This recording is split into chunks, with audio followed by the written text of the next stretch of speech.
तो हेलो दोस्तों, सबसे पहले तो एलेक्स इंस्टीट्यूट्स ऑफ साइंस में आपका बहुत बहुत स्वागत है। तो आज की इस वीडियो में हम एस्केप वेलोसिटी ये टॉपिक्स डिस्कस करने वाले। तो इस ग्रेविटेशन का लास्ट और बहुत ही इंपॉर्टेंट टॉपिक्स है ये। तो इससे पहले का जो टॉपिक्स है ग्रेविटेशनल पोटेंशियल एनर्जी, वो देखने की मैं आपको रिक्वेस्ट करना चाहूँगा। तो आइए इस टॉपिक को शुरू करते हैं। तो देखो दोस्तों, एस्केप वेलोसिटी क्या होती है, एक हम सिंपल एग्जांपल से आपको समझाने की कोशिश करेंगे। तो देखो, सपोज दैट मान लो कि हमारे पास कुछ एक बॉल है, उस बॉल को क्या किया हमने, अपवर्ड डायरेक्शन में आसमान की तरफ उसको फेंक दिया। जैसे हम इस ऑब्जेक्ट को ऊपर की डायरेक्शन में फेंक रहे, जैसे हम इस ऑब्जेक्ट को ऊपर की डायरेक्शन में फेंक रहे, आप देख रहे होंगे ये ऑब्जेक्ट कुछ सर्टन हाइट तक जा रहा है और उस सर्टन हाइट पे जाने के बाद उसकी वेलोसिटी 0 हो रही है और फिर से वो अर्थ की सेंटर की ओर आ रहा है। ओके, तब देखो हम उसको लिखेंगे क्या, हेडिंग लगाई जाए एस्केप वेलोसिटी। Escape velocity. तो दोस्तों ये जो एस्केप वेलोसिटी है इसको VESC ऐसे डिनोटेड किया जाता है। तो VESC इसको ऐसे डिनोटेड करने के बाद तो देखो हमने क्या किया, पहला पॉइंट हम क्या लिखेंगे, व्हेन अ बॉल, एक बॉल ले लिया हमने, अ बॉल क्या किया, उस बॉल को थ्रो कर दिया, थ्रोन अपवर्ड, ऊपर की डायरेक्शन में, upwards, its velocity decrease, velocity उसकी डिक्रीज होगी। क्यों डिक्रीज होगी उसकी वेलोसिटी, बिकॉज अर्थ ग्रेविटी, अर्थ की ग्रेविटी की वजह से उसकी वेलोसिटी क्या हो रही है, डिक्रीज हो रही है। और वो वेलोसिटी एक सर्टन हाइट तक जाने के बाद, वो एक सर्टन लिमिट पे जाने के बाद क्या हो जाएगी, 0 हो जाएगी। तो दूसरा पॉइंट क्या लिखेंगे हम, velocity becomes 0, velocity becomes 0 reaching, जाने पे ऊपर, रीचिंग अ सर्टन हाइट, एक सर्टन हाइट पे जाने के बाद उसकी वेलोसिटी क्या हो रही है, 0 हो रही है। तभी वो क्या हो रहा है, वो ऑब्जेक्ट हो, बॉल हो, वो क्या हो रहा है, अर्थ की सेंटर की ओर गिर रहा है। समझ में आ गया इतना। तो अब देखो वो ऑब्जेक्ट कितना ऊपर जाएगा, ये हमने बोला कि वो ऑब्जेक्ट कितना ऊपर जाएगा ये डिपेंड्स रहेगा उसकी इनिशियल वेलोसिटी पे। तो आइए हम उसको एक्सपेरिमेंट करते हैं। तो पहला एक्सपेरिमेंट हमने ऐसा किया कि सपोज दैट मान लो कि हमने क्या किया, एक बॉल ले लिया, उस बॉल को क्या किया, इनिशियल वेलोसिटी 5 मीटर पर सेकंड की स्पीड से हमने उसको फेंक दिया। जैसे हमने फेंका, ये बॉल ऊपर गया ऊपर गया ऊपर गया, यहां रुका, इनिशियल फाइनल वेलोसिटी क्या हो गई, 0 हो गई और फिर से वो बॉल नीचे आना शुरू हो गया। हाइट मेजर की गई, तो हाइट मेजर करने पे पता चला कि ये जो हाइट है ये है 5 मीटर तक वो बॉल ऊपर गया। फिर से हमने दूसरा एक्सपेरिमेंट कुछ इस तरह से किया, वही बॉल है, इनिशियल वेलोसिटी हमने 10 मीटर पर सेकंड रखी, अभी बॉल को ऊपर फेंका, बॉल ऊपर गया गया गया गया ऊपर यहां तक, फिर से बॉल क्या हो गया, नीचे आ गया। इनिशियल वेलोसिटी हो गई, सॉरी फाइनल वेलोसिटी यहां क्या हो गई, यहां 0 हो गई, मगर हाइट यहां अर्थ के सरफेस से लेकर यहां तक की हाइट जो मेजर की गई, अब वो हाइट थी 10 मीटर। समझ में आ रहा है खेल क्या हो रहा है, इनिशियल वेलोसिटी बढ़ाने पे मैक्सिमम डिस्टेंस क्या हो रहा है, बढ़ रहा है। फिर से एक बार तीसरा एक्सपेरिमेंट कुछ इस तरह से किया कि ये सपोज दैट बॉल है, बॉल को फिर से हमने फेंक दिया ऊपर, अब जैसे फेंका था तब उसकी इनिशियल वेलोसिटी थी 15 मीटर पर सेकंड। अब वो बॉल वहां जाके ऊपर रुकेगा तो इसकी फाइनल वेलोसिटी होगी 0, फिर से अब बॉल क्या हो जाएगा, नीचे नीचे आएगा, मगर यहां जो हाइट मेजर की गई थी वो हाइट थी यहां 15 metre. Okay, moral of the story, इन सारे सबूत और गवाह पे मद्देनजर रखते हुए हम यह कंक्लूजन निकालेंगे कि वो ऑब्जेक्ट कितना ऊपर जाएगा, उसका मैक्सिमम डिस्टेंस कितना रहेगा, मैक्सिमम हाइट कितनी रहेगी, वो उसकी इनिशियल वेलोसिटी पे डिपेंड्स रहेगी।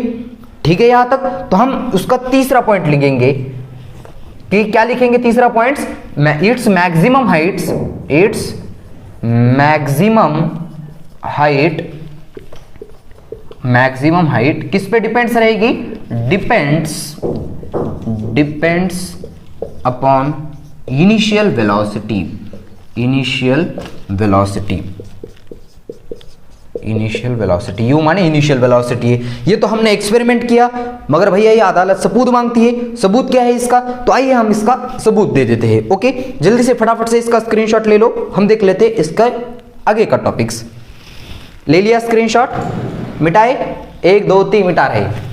तो देखो मेरे प्यारे दोस्तों, हमने क्या बोला कि वो ऑब्जेक्ट कितनी हाइट पे जाएगा वो किस चीज पे डिपेंड रहेगा, उसकी इनिशियल वेलोसिटी पे। ओके, सपोज दैट मान लो कि हमारे पास अर्थ है, अर्थ से हमने ऐसे बॉल ऊपर फेंका, ऊपर जाने पे ये बॉल यहां तक गया, उसकी फाइनल वेलोसिटी 0 हो गई और इनिशियल वेलोसिटी सपोज दैट मान लो यू कुछ थी। ओके, अब देखो यहां जो बॉल ऊपर जा रहा है, बॉल ऊपर जा रहा है, ग्रेविटी क्या है उसके अगेंस्ट है, यानी कि एक्सेलरेशन ड्यू टू ग्रेविटी हम क्या लेंगे, नेगेटिव लेंगे। समझ में आ गया।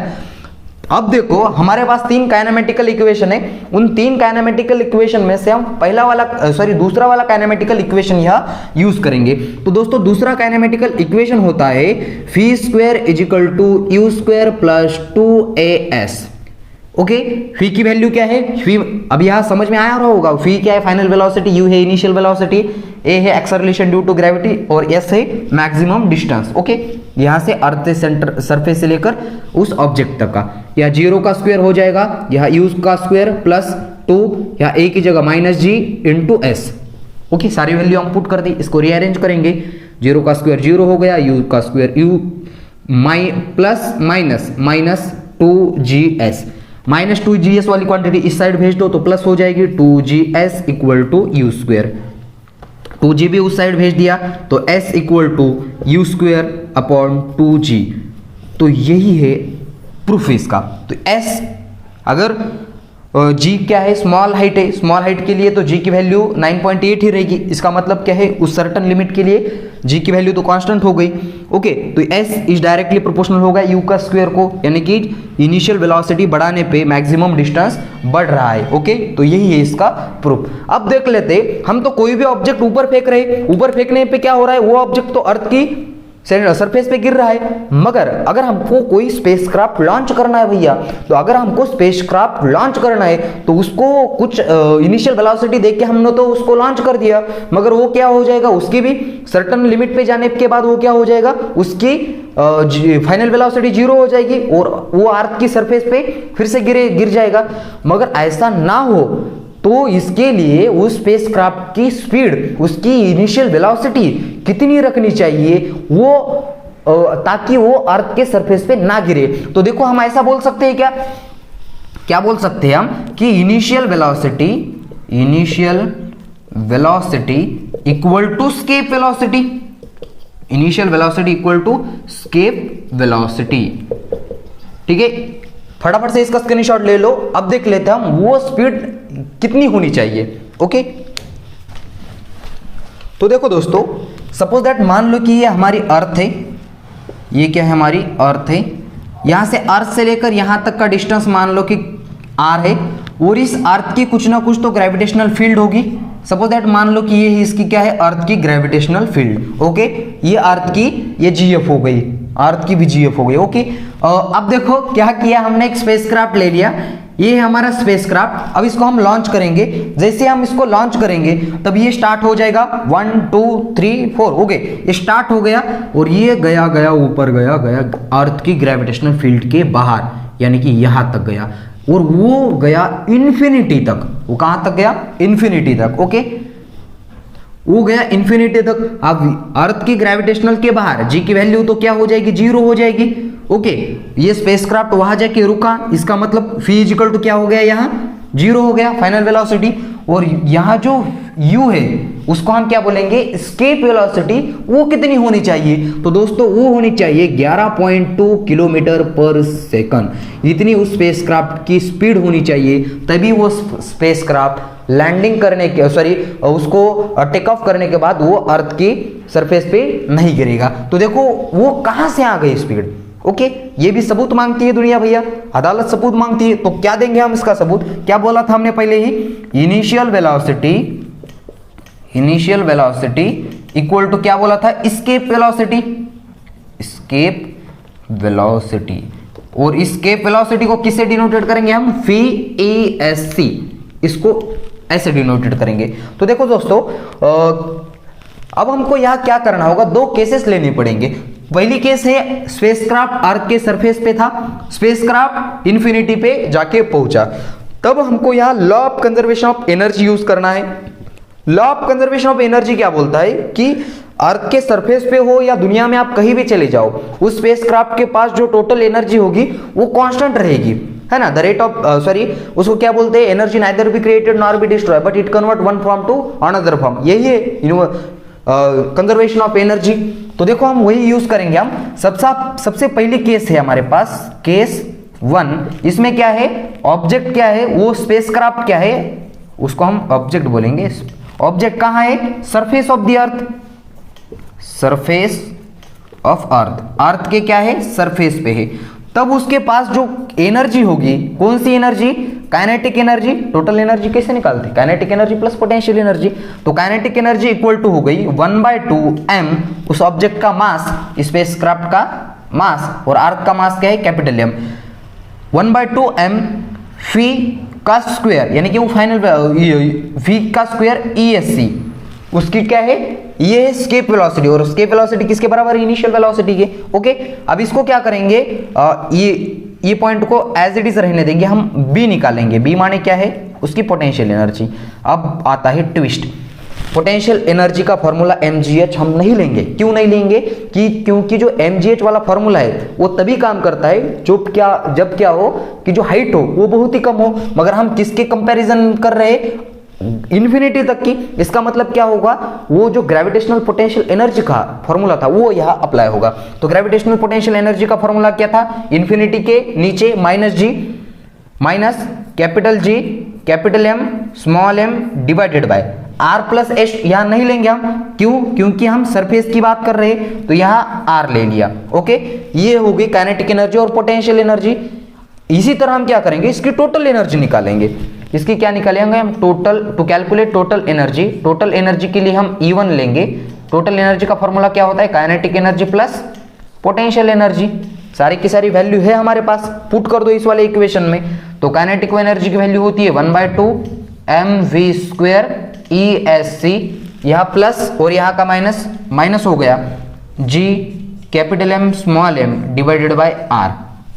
ये हो गई हमारी E1। ओके, इसको इक्वेशन नंबर हम 1 देंगे।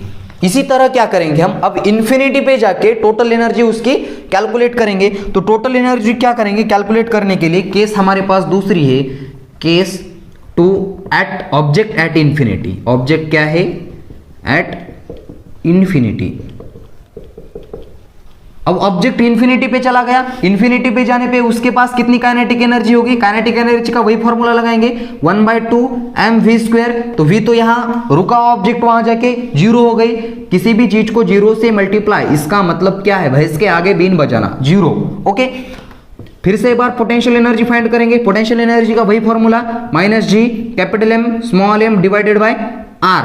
अब r यानी कि क्या है, डिस्टेंस कितना है, इंफिनिटी तक। किसी भी चीज को इंफिनिटी से डिवाइड करोगे तो वो क्या हो जाएगा, 0 हो जाएगा। तो ये भी 0 हो गया। तो यहां टोटल एनर्जी कितनी होगी, देखो टोटल एनर्जी कैसे निकालेंगे, kinetic energy plus potential energy. तो टोटल एनर्जी को हम E2 लेंगे, तो ये हो गया kinetic energy plus potential energy.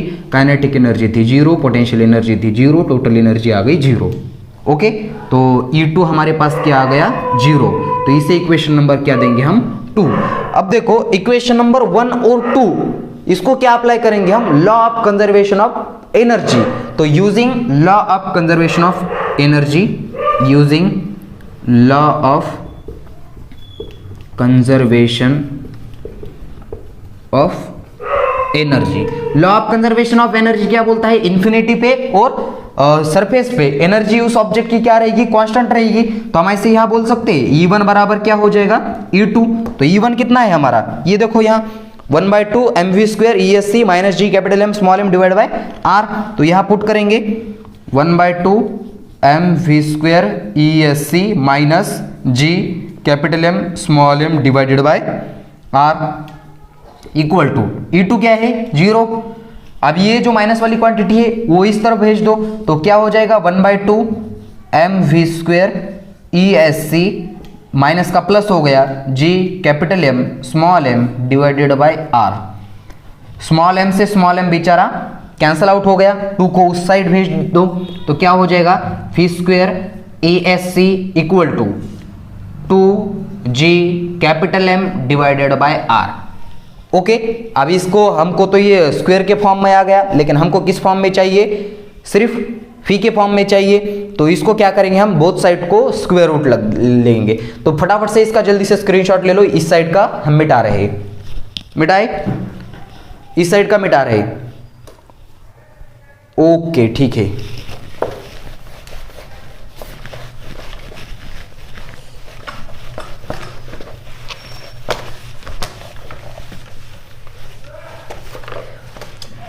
तो देखो यहां से दोनों तरफ क्या लेंगे हम, स्क्वायर रूट वी का स्क्वायर इक्वल टू, यहां ई एस सी है छोटा सा, 2gm डिवाइडेड बाय आर, यहां लगा दिया स्क्वायर रूट, यहां भी लगा दिया square root, square square root cancel हो गया, फी ई एस सी हमारे पास आ गया 2g capital M divided by R. तो देखो दोस्तों, यही है स्केप वेलोसिटी का बहुत ही प्यारा फार्मूला, न्यूमेरिकल में आप इसका यूज करोगे। और अब देखो हम इसको, ये तो हो गया फाइनल फार्मूला, मगर हम इसको भी थोड़ा सा रीअरेंज करके एक पर्टिकुलर वैल्यू फाइंड कर सकते हैं। वो कैसे कर सकते हैं, आइए देखते हैं। तो देखो आपने ये तो पढ़ा होगा कि जी की वैल्यू निकालते समय आपने जी, स्मॉल जी का फॉर्मूला पढ़ा, स्मॉल जी इक्वल टू क्या होता था, G capital M divided by R का स्क्वायर होता था, ऐसा कुछ इस तरह से याद कर लो। देखो अब देखो हम कुछ ना कुछ ऐसा करेंगे कि यहां कंडीशन आर के स्क्वायर में लाने की, तो लाने के लिए क्या करेंगे, ऊपर और नीचे आर से मल्टीप्लाई कर देंगे। तो क्या हो जाएगा, V E S C equal to 2g capital M into R, और नीचे r इंटू आर क्या हो जाएगा, r का स्क्वायर। तो देखो दोस्तों, इनकी जगह हम क्या स्मॉल m पुट कर सकते हैं, बिल्कुल पुट कर सकते हैं। तो इसकी जगह हम पुट करेंगे स्मॉल m की value. Okay, V E S C equal to ये 2 as it is gm upon r की स्क्वायर की जगह small g into R as it is. तो देखो दोस्तों, अब हमको स्मॉल g की वैल्यू, r की वैल्यू, सब की वैल्यू पता है। अगर हम वहाँ पुट कर दे तो क्या हो सकता है, phi E S C equal to 2 into G की वैल्यू होती है 9.8 मीटर पर second into radius of the earth, अगर आप नापना चाहो या हमने आपको बता दिए वो है 6.4 इंटू 10 की पावर 6 मीटर। ओके, अब इन सारा का सारा अगर आप कैलकुलेशन करोगे तब आपको एक पर्टिकुलर वैल्यू मिलेगी, और वो वैल्यू आएगी phi E S C equal to 11.2 kilometre पर सेकंड, जो कि हमने आपको पहले ही बता दी है। तो मोरल ऑफ द स्टोरी ये आपका एक लास्ट डेरिवेशन है, यहाँ तक आपको नोट कर लेना है। एग्जाम में अगर आपको पूछे तो यहाँ तक आपको लिख के आना है। तो दोस्तों, अगर कोई स्पेसक्राफ्ट को बिना गिरे अर्थ की ग्रेविटेशनल फील्ड से स्केप करना है, उसी को तो स्केप वेलोसिटी बोलते हैं, स्केप करना है, तब उसकी जो वेलोसिटी है वो 11.2 किलोमीटर पर सेकंड इतनी होनी चाहिए, तो आराम से वो हमारा रॉकेट लॉन्च हो जाएगा।